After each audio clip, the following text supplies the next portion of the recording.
నిజామాబాద్ జిల్లా డిచ్పల్లి మండలం కేంద్రంలోని డిగ్రీ కళాశాలకు సొంత భవనం నిర్మించాలని ప్రగతిశీల ప్రజాస్వామ్య విద్యార్థి సంఘం నాయకులు డిమాండ్ చేశారు. ప్రభుత్వ జూనియర్ డిగ్రీ కళాశాల వసతి గృహాల సమస్యలు వెంటనే పరిష్కరించాలని డిచ్పల్లి ఎంఆర్ఓకు వినతిపత్రం అందజేశారు. ఈ సందర్భంగా పీడీఎస్యు జిల్లా ప్రధాన కార్యదర్శి కర్కా గణేష్ మాట్లాడుతూ డిచ్పల్లి మండల కేంద్రంలోని ప్రభుత్వ డిగ్రీ కళాశాలకు సొంత భవనం నిర్మించాలని డిమాండ్ చేశారు. విద్యార్థుల పోరాట ఫలితంగానే ప్రభుత్వ డిగ్రీ కళాశాల డిచ్పల్లి మండల కేంద్రంలో మంజూరు జరిగిందని తెలిపారు. ప్రస్తుత rural MLA Bhupathi Reddy Dichpally, Mepal, Kanjar rural మండల విద్యార్థులకు న్యాయం చేసే విధంగా ప్రభుత్వ డిగ్రీ కళాశాలకు సొంత భవనాన్ని నిర్మించే విధంగా చర్యలు తీసుకోవాలని కోరారు. ఈ రోజు డిచ్పల్లి తహసీల్దార్ గారికి పీడీఎస్ విద్యార్థి సంఘంగా వినతిపత్రం ఇవ్వడం జరిగింది.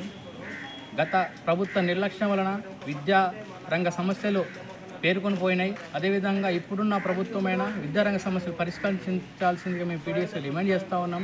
అదేవిధంగా గత ఎమ్మెల్యే బాజిరెడ్డి గోవర్ధన్ గారి హయాంలో ఇక్కడ డిచ్పల్లి ప్రభుత్వ డిగ్రీ కళాశాల సంబంధించిన ల్యాండ్ను చూపెట్టడం జరిగింది. ఇప్పటి వరకు కూడా ఆ ల్యాండ్కు సంబంధించింది ఊసేయలేదు. అదేవిధంగా ఇప్పుడున్న rural MLA doctor Bhupathi Reddy గారైనా ప్రభుత్వ డిగ్రీ కళాశాలను సొంత భవనం నిర్మించే విధంగా చర్యలు తీసుకోవాల్సిందిగా, అదేవిధంగా పక్క ప్రభుత్వ వసతి గృహాలను నిర్మించే విధంగా చర్యలు తీసుకోవాల్సిందిగా మేము పీడీఎస్గా డిమాండ్ చేస్తూ ఉన్నాం.